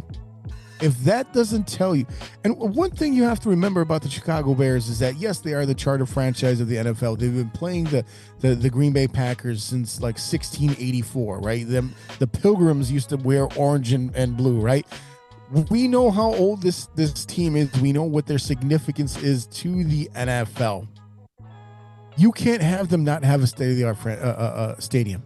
It is not a thing that can happen. You have to ride this wave where you have Justin Fields number one, where you have the number one overall pick, where you have the most cap space of any NFL team, and by far, you pair that with a brand new stadium. Even if you were to rehab Soldier Field, you want to build your own stadium. That is what they should do. Look, we're talking about Virginia Muskowski, who just turned 100 years old. She is never going to die. She's going to be, you know what I mean? Like, she's going to be there watching Justin Fields, at his funeral and his wake, because he died of old age. Okay. That's how she's going to last forever. Right. You have to build your own stadium. You can't stay. I'm sorry. It's just, you can't do it anymore. You're worth $5.8 billion without a stadium. It is insane. There's no way you can't do this. Yeah, definitely. And you'll see them if they do get the stadium and once it's completed. You look at them being, they will be jumping into the top 3 easily. They'll jump into the top 3. Oh, yeah. Because 100%. when you have one of those humongous stadiums, you get a WrestleMania, you get a Final Four, you get boxing matches, you get Super Bowls. Obviously, you're gonna be on there for a Super Bowl. You get so much stuff that you can do there, and then you can, it reminds me of like if you're gonna have all that land in a complex, you can actually put another stadium on there and do for smaller venues, like if for a basketball team, you could do like Jerry Jones land. They put everything all together, so you do have that availability and that time. Why not move the Windy City Bulls over there? You have so much stuff that you can do. So at the end of the day, Chicago Bears, take care of business, because Ted Phillips is out and they're gonna be hiring somebody pretty soon. Maybe the guy from the Big Ten. That's what I keep hearing. But you're looking at what they're going to do is provide you with a beautiful stadium for you to go to. And I don't want to hear the drive to Arlington Heights, because it's probably the same amount of time from you getting from Chicago to Arlington Heights than it is from anywhere in the city to Soldier Field, because the traffic's so fucking bad and there's no damn parking.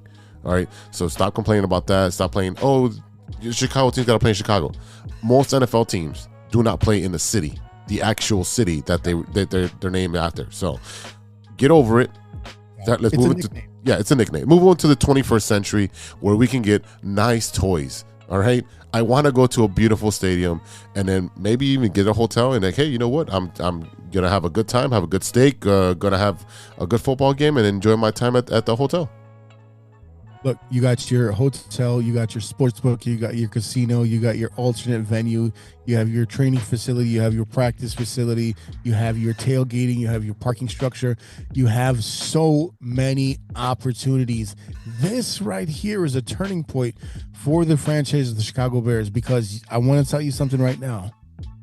You have a lot of these kids right now who are very incorrigible. They're very susceptible to lean one way or the other. That's why you see a lot of like 10-year-olds and 12-year-olds running around with LeBron James and Steph Curry jerseys and all this shit, right? This is your time. Make this team matter again. The 1985 Chicago Bears capitalized on a time in the NFL where they were starting to go international, where they were starting to have more media attention. You had cable TV being more available to more people, so you were exposed to more fans.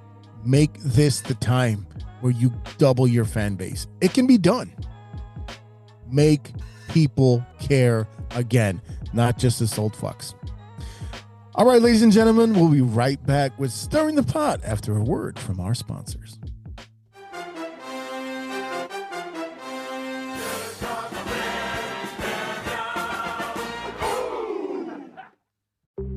Hey, true Chicago sports fans, show off your Chicago pride with some fresh clothes from Grit Clothing Company. At Grit Clothing, they create that simple yet classic style that represents that Chicago Southside lifestyle. From t-shirts to hoodies, hats to glassware, they've got you covered. Grit has everything you need to represent your Chicago pride. So do it right now. Check out gritclothingco.com and use the promo code TrueFan15. TrueFan15. For 15% off your entire order. Let me say it again. That's gritclothingco.com and use the promo code TrueFan15 for 15% off of your entire order.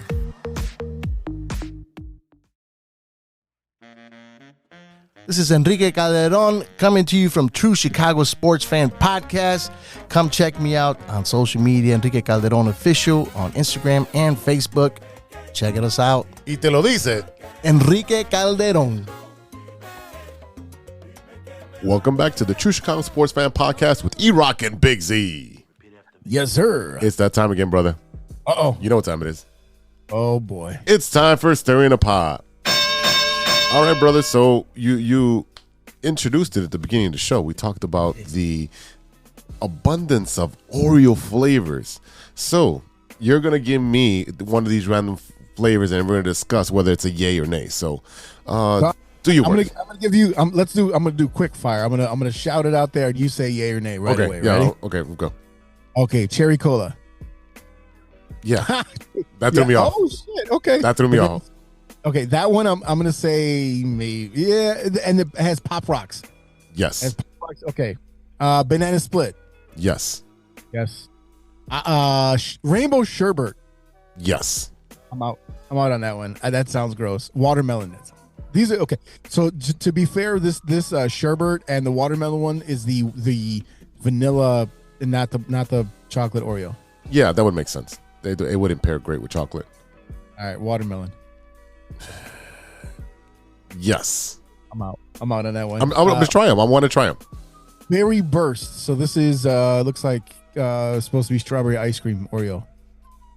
Yes. I'm in with that one because it's got chocolate and strawberry. I'll try that. Cookie dough. Yes, of course. Yeah, I'll house that fucking bag. No problem. Chocolate, double chocolate. Yes. Fuck yeah. Swedish fish. No. I'm out. I'm out. No. No mas, Tomas. I'm out. Marshmallow Krispies. So there's like Rice Krispies, and this is with the vanilla Oreo. Yes. I mean, one. I'll take one. Red Velvet. And Yes. this is a Red Velvet cookie. I haven't had it. I've always wanted to buy those, but yes. It's good. All right. Pina Colada. I will try it, but it won't be something I would buy. No, not on purpose. Cool mint. So mint and chocolate. No, I don't like chocolate and mint. Okay. Reese's. Yeah. I mean the whole bag. And then the wrapper. The whole, yeah, bro. Like, okay, let me tell you something. I'm gonna eat so many of those. Like, I'm gonna have the big pepperoni nipples like a pregnant lady, but they're gonna be Oreos. Wow. I don't want that visual. God. You like bitches. Okay. Heads or tail? This is an easy one. Lemon cream with a vanilla cookie. No, I don't like the lemon cream. I've tried that. It's not great. Candy cane. No. No, I'm out. Firework. That's just Pop Rocks. We talked about that one. Peep. Garbage. No peeps. Candy corn in the fucking trash. Kettle corn. This is with vanilla cookies and kettle corn. That sounds like a weird combination. I'll try it, but not something I would buy. That sounds good though. That sounds sneaky good. PB&J. Oh hell yeah. Yeah. Creamsicle. This is a cream cookie or the vanilla cookie with orange and vanilla cream in the middle. Yes. Yep. Fruit punch. No. Oh fuck no. S'mores. Yes. Yeah, I'm in. Gingerbread. Ooh. Yeah, I'm fucking with gingerbread. I fucking know something. Neapolitan. So that's vanilla cookie and then chocolate cream and strawberry cream, but it's stacked like a Big Mac. Oh yeah, let's run that. Mocha. Dunkin' Donuts mocha. No, I don't like Dunkin' flavors. You don't like? Well, it's just coffee. I mean, it's just coffee. No, you're the coffee drinker. You drink more coffee than I do. No way. I drink a lot of coffee. Root beer float. No, I don't like root beer at all. Really? I don't like root beer. No. Strawberries and cream. Yeah. Oh yeah. Let's see. Give me a couple more here. Cotton candy. That's No. a vanilla cookie. No, I'm fucking. Nope. That. Oh. Butter easy. That's easy. Which cookie one? Butter is the cookie butter. Oh yeah. It's like some of these are like jelly donut. That looks like a vanilla cookie with cream and then some jelly in the middle. It's kind of weird. Yeah. I'm down. I like jelly donuts. Apple pie. Hell yeah. Fruity crisp. That it looks like what is this? Fruity Pebbles? Yeah, I love Fruity Pebbles. Who doesn't? Ooh, mystery Oreo. It doesn't say what it is. And It's probably Malort. let's all right. Chocolate hazelnut. Yeah, I'll try it. Yeah, that's like a Ferrero Rocher. Last, but yes, exactly. Last but not least, this looks like the most exotic flavor. It is Tide Pods. No, that's not real. Tide Pods. It's not real. That's not real. But I'm pretty sure dumbasses would eat it though. Yeah, I know. Steven, we're talking to you. Ooh. Yeah, I thought we were going to keep this shot free this time, but I guess not. First of all, I mean, let me tell you something. That boy takes more shots at me than a fucking alcoholic on St. Patty's Day, okay? Like, I don't know what his problem is. Just because he's wrong all the time. Let me tell you something. It's not a hot take when it's just bullshit, right? Wow. He's like, oh, yeah, 65 wins. You understand how many 65 wins are? Like, you would have to, like, not show up for a good 2/3. I mean, and when I say not show up, I mean forfeit. You have to walk into the season. You say, okay, Starting June 1st, we just forfeit everything. That's how you get. It's insane the shit that he says, and he's like, "No, this is a regular. This is not a hot take. This is real. There's no way." Hey, the Pirates won 65 games. Right, and on accident. Yeah. So They're like, "We were trying to lose." Like, good job, guys. I'm gonna enjoy cashing in on that bet for sure. Oh, my favorite. I didn't hear the 200. That means you didn't listen to the to the podcast, sir. Oh boy, yeah, he's in trouble. He's in trouble when it comes to that bet. Yeah, I can't wait. So when we're getting close, when the White Sox gets to 64 wins, can we just like make sure that we are wherever at a bar somewhere just so we can watch? We have to 64 wins, and we all have to go to the bar just for every game that would be 65. So it'd be like chasing the 71 home runs, right? The record. You got to keep going to the game to see when it happens. Yeah, of course. And we're gonna film it, and we're gonna put content out there. Of course, we're gonna fucking and then I'm gonna make him drink the most nastiest shit for my celebration. But doesn't he like Malort? No, Steve. Sean does. Sean loves Malort. Yeah. I mean, that makes sense. He likes to take those little quick little shots at me, but it's usually like "fuck you, motherfucker," and I'm like, "Are you mad because you have sweaty feet from wearing loafers with no socks? Is that what's happening?" Wow, just taking shots at the boys. Yeah, I got to. I mean, shit, you got a hipster and a millennial. What do you want? Yeah, we really do cover all the bases over here at 606 with just about everybody's taste here. So, yeah, Sean's an outdoorsman and likes to take pictures of birds with his camera, and he goes traveling with his wife. And, he's very much a hipster when he like the way he dresses. But he's a cool fucking dude. Let me tell you what, that flyer that I made of them both in drinking capacities, I thought that encapsulated them perfectly, right? Like, Sean like leaning up with it. He's got a beer in his hand, and he's got the dog on a leash, and they're just kind of looking at the camera like, this is outdoor. What are you doing with technology? And then Steven trying to look sophisticated, and off in the background. Yes, I'm just enjoying my drink alone in my sports coat. That's both of them in a nutshell. I thought that was to me that was like, okay, you could put that in a billboard, but like, yeah, I know exactly who those two guys are. That's exact. And when you hear them, you're like, yeah, that's them right there. Yeah, definitely. All right, brother, I got one question for you before we go. What you looking at? What are you watching that isn't sports? Man, I've been watching a lot because I had 3 weeks off. But most recently, I didn't watch a lot with my entire vacation. Yeah, recently I've been watching Kaleidoscope on Netflix. It is a fucking phenomenal show. You have it's pretty much a heist. So very like Ocean's 11. There's a heist. There's a group that's put together to complete this heist.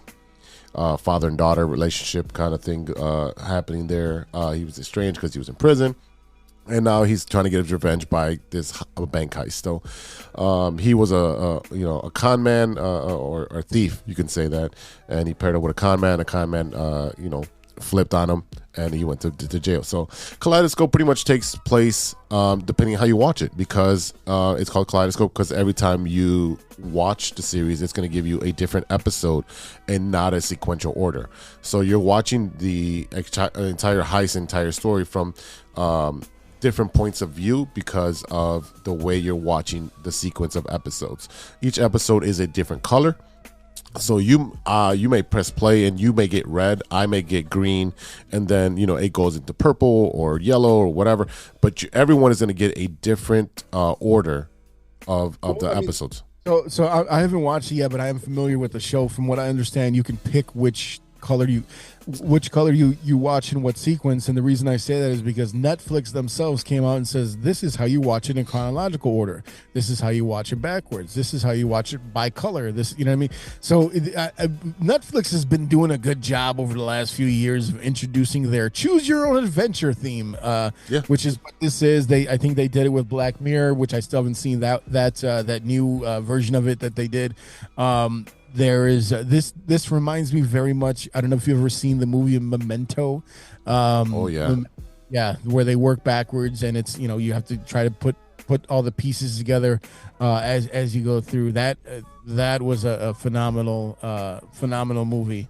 But yeah, this is on my list. I think my wife watched it a little bit, but But yeah, it's definitely on my list to check out. Yeah, it's very entertaining. Everybody loves a bank heist and that kind of like a murder mystery.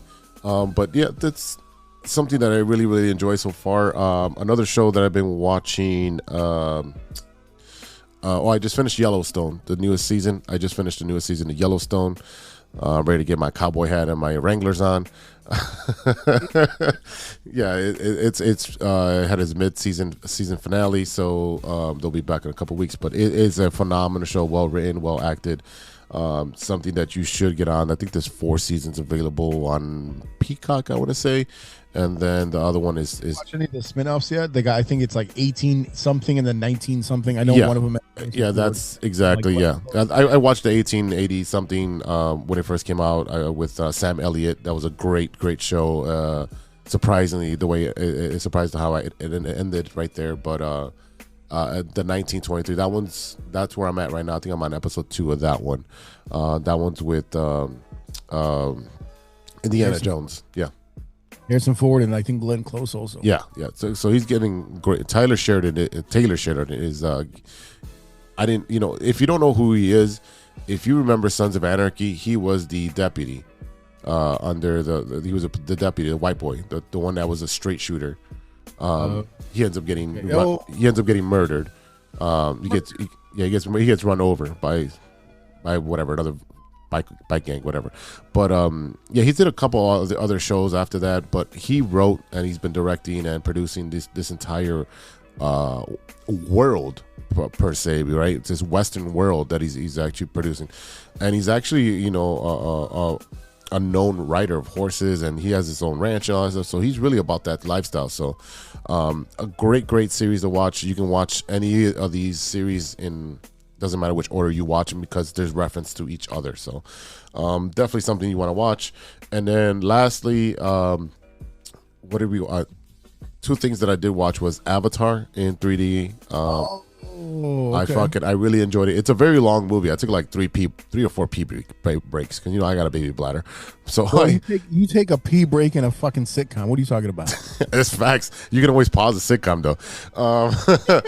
I literally just was like, I'll be back. Definitely was something that I really enjoyed. And then the other thing that I did watch and that we didn't talk about was watching Top Gun. Maverick. And if you got great surround sound, you turn that sucker up and hold your fucking nuts, because it really feels like you're in the cockpit and that motherfucker is going, and then when he does the inverted and the 9Gs, I'm like, oh my god, this is great. So one of the best sequels that I can remember to date right now, I would say Terminator 2 is probably the best sequel in my opinion. As far as when it comes to a franchise, but Maverick is a close second. Considering the fact that they were made like 30 years apart, that's pretty incredible. That's high praise. They're very high praise. The funny thing is that the 2 things that you've watched are sequels. Yes, yeah, they are sequels. So, and I'm also excited, to see all the rest of the Marvel universe. There's gonna be a bunch of movies that come out this year, so I'm excited for those. What are you watching, brother? Did you watch Black Adam yet? I did. It's hot garbage. Really? Yeah, it's very lackluster. It's literally like WB was holding The Rock's nuts and saying, "Do what you want. Look pretty. Do this." Don't even watch it. I mean, I'm gonna watch it eventually when you're gonna fall asleep. I fell asleep watching it. Okay, to be honest, I'm gonna do that anyway. Yeah, but you're gonna fall asleep within the first 10 minutes because it is not good. Is Adam not black? Is that what we find out? He's actually Samoan. He is Samoan. Hey, let me say something. The Rock sitcom that is awful too. So I mean, it's I love that one. I think that's hilarious. So it doesn't make any sense. It's dumb. Anyway, so I watched a couple of things. Season 2, part 2. I don't know anymore. Of Chicago Party Ants. We talked about this before when season 1 came out. She is a barfly that lives at one of the last remaining rooftops that are now owned by the Ricketts family. That's the whole premise of the show. And this one right here, if you are a Cubs hater, you will love it. And I only say that because of some of the weird things that happen with a character. And there is a character on the show that is a Chicago Cubs player, not a real person, but they introduce a Cubs player. And Yeah, it's going to be real easy for Sox fans to pick on the characters in this show. But I love it. It's literally all about Ditka and sausage and hot dogs and look at me, I'm from Chicago. Like that's the whole thing of that show. And the other thing that I watched, I'm not sure if you've seen this yet, was the first season of White Lotus on HBO. No, it's funny because I'm a big HBO supporter. I watch just about everything on there. How is it, man? So it's very good. It's not what I was expecting, but I also don't know what to expect when I come into these shows. I just, it's like Westworld. Like I haven't seen it yet, and all I know is that there's like people fucking robots. Like that's my whole knowledge of that show, and I know that got canceled. One show that got, but yeah, White Lotus is very good. I don't want to spoil any of it because you do need to experience it for yourself. It's a murder mystery. You spend a lot of time just kind of guessing about who was the one that is no longer alive.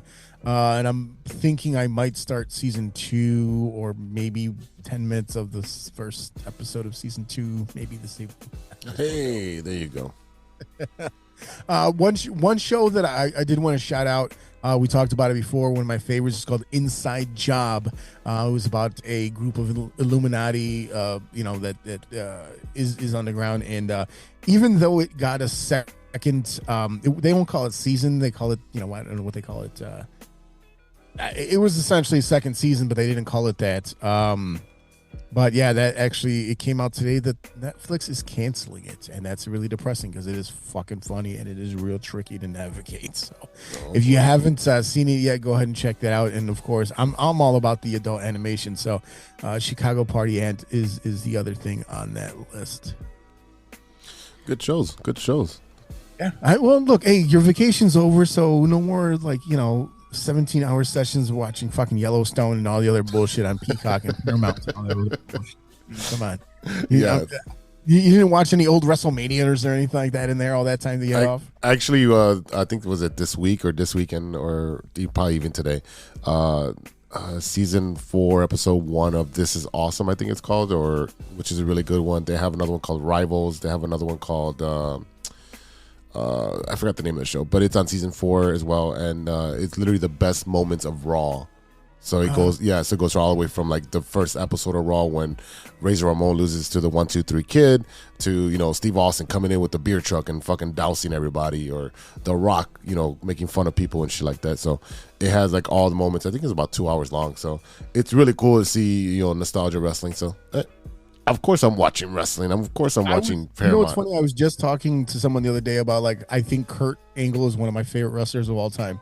I've never seen anyone with that much technical skill in the WWE and that actually could play a character. And he was so fucking corny, even when he had that little hair hat when he shaved his head and all that shit. And, I mean, I would just remember how impressively technical he was when he was wrestling. And yeah, man, that's my wrestling thought of the day, ladies and gentlemen. Of the New year. segment. Yeah, until WrestleMania comes out. Hey, we're still waiting for Gigantor's wrestling podcast. So once that comes out, I'll stop, with these very compelling and interesting and thoughtful wrestling segments that I keep bringing to the show on a weekly basis. There we go. All right. Before we go, I want to give a shout out real quick to Liam Hendricks. He was diagnosed today. It came out that he has non-Hodgkin's lymphoma, 33 years old. The eccentric and effective closer for the Chicago White Sox. One funny thing I will say about this, and that's why I kind of giggled when I was talking about it, when it was something when cancer found out that Liam Hendricks got it, it said, fuck, shit, damn it, because that's how Liam Hendricks talks. So cancer, good fucking luck with that one. Yeah, Hendricks is a fighter. He was quoted as saying, as a professional athlete, I've always been mindful and try to use my position in public eye to most positive ends possible by shining a light on causes or issues that touch close to home for myself, my wife, and my family.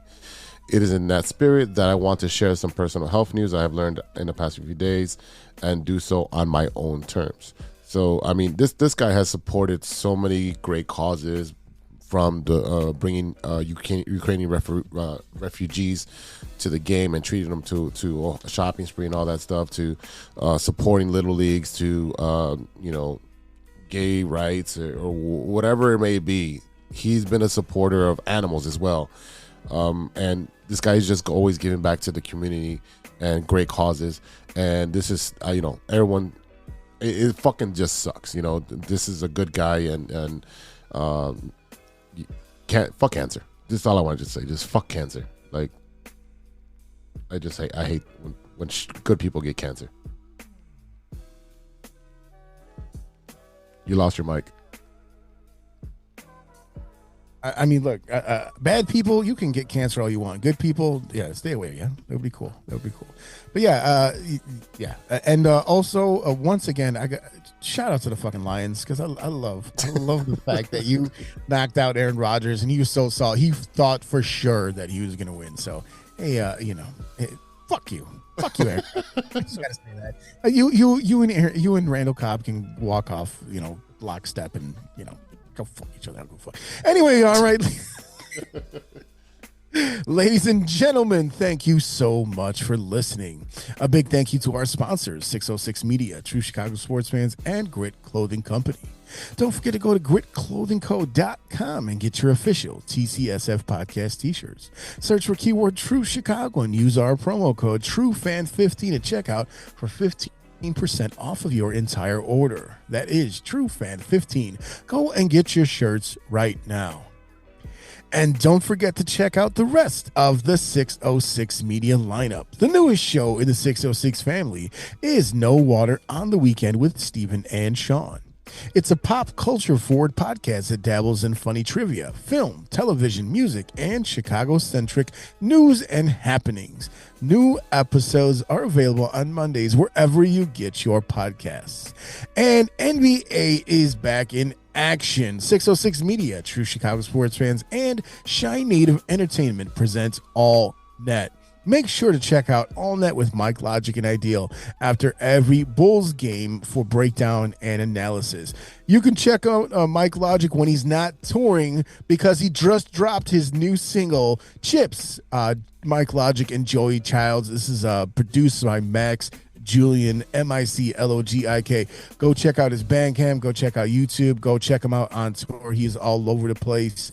It's the first official single from Mike and Joey's upcoming EP, Too Much to Text Volume 1. So make sure you go check that out. The Shy Native Radio Podcast is now available on all major platforms. Mike Logic, Ideal, and Throw MC talk about sports, movies, and all types of ill shit. Go and check them out right now.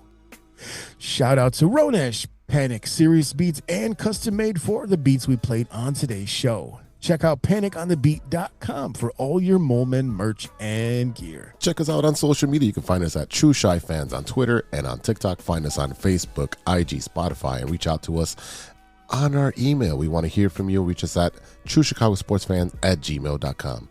All right, for E-Roc, this is Big Z. We'll see you next time for episode 126. Until then, be good to each other for the love of sports. A few moments later. You have a lot of incest. That's real. Shut your mouth. Lover boy. Nature versus nurture, Lodge. Nature always wins. I think he's on steroids. Hasta luego, amigos. That's all. I shouldn't have had those artichoke poppers.